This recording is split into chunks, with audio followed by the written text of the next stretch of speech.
तो हेलो अस्सलाम वालेकुम दोस्तों, जैसे कि मैं हूं आपका रेहान बलोच और आप देख रहे हो उर्दू व्यूज़ 4 के। तो आपने अभी तक मेरा चैनल सब्सक्राइब नहीं किया तो प्लीज़ सब्सक्राइब करें और साथ में बेल आइकन को भी जरूर दबाएं, जैसे कि नहीं आने वाली वीडियो आपके पास जल्द से जल्द पहुंच जाए। दोस्तों, क्या आपने कभी हज का सफ़र हवाई जहाज के बजाय बस से किया है? क्यों ना होंगे हैरान कि ये कैसा सवाल है। जी हाँ, ये कोई सवाल नहीं बल्कि आज से 40 साल पहले यही बस रोज थी जो हाजियों के लिए बहुत फ़ायदेमंद थी। जी दोस्तों, इस वीडियो में आपको मज़ीद बताएंगे। तो दरअसल 1970 के दौर में जब पाकिस्तान में हवाई सफ़र इस हद तक आम ना था और ना ये यहाँ मुकम्मल तौर पर ऑपरेशनल हुआ था, इस वक्त हाजी ज़रिए बस सरोस या समुंदर के रास्ते से हज का सफ़र करती थी। यह दोस्तों, हयातिया के उम्रे के लिए भी इसी बस सरोस का इंतखाब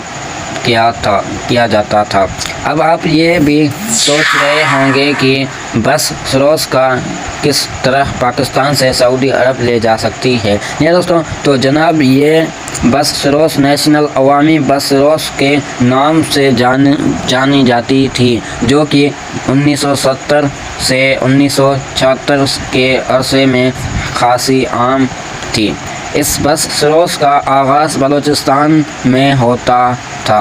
पाकिस्तान के सूबे बलूचिस्तान से निकलने वाली ये बस कोई दिनों का फासला थी करती के हज बैतुल्लाह पर आकर रुकती थी। यह दोस्तों, जैसे कि इस बस सरोस का आगाज़ बलूचिस्तान से होता था, जो कि ज़रिए अफ़गानिस्तान, ईरान, बगदाद, नजफ़ शरीफ, करबला, बसर, रोज़ा, गोस्पाक, कुवैत, सऊदी अरब, मदीना मुनव्वर के मक्का मुअज़्ज़मा, हज बैतुल्लाह पहुँचती थी। यह दोस्तों, ये ममालिक के नाम इसे बस पर लिखे गए हैं, जबकि आज कुवैत में मौजूद बस सरोस का पता भी दर्ज है।